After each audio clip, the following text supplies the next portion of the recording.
Eccoci qua. Dai, vieni tu, dai, Dai, in mezzo, abbiamo un trio vincente, ma è meglio i due andati in gol. Allora, grande gol il tuo Sakayeva, cominciamo da te perché l'altra volta ti avevo intervistato ma poi tecnicamente non sono riuscito a tradurlo in video. Cosa ci vuoi dire di questo gol? È stato bravo Mazza a farmi il blocco sull'altro difensore, ho messo il corpo davanti, ho fatto palla in lungo e ho pedalato e... Hai messo la parola fine alla partita. Il tuo Mazzarella? Il mio anche un po' di fortuna, si prova.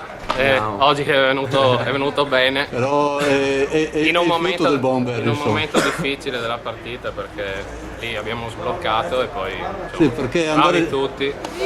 andare sotto di un gol non è mai facile, specie con chi è secondo in classifica e continua a rimanere comunque secondo in classifica, è una grande squadra, perciò è doppia soddisfazione. E secondo voi qual è stata l'arma vincente oggi?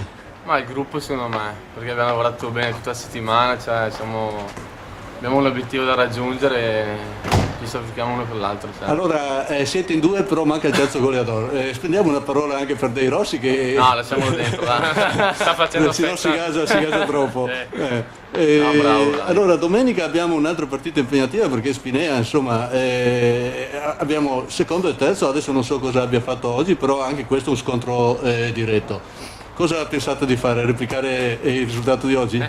Bisogna lavorare intanto bene durante la settimana, non montarsi la testa e andare là a far battaglia.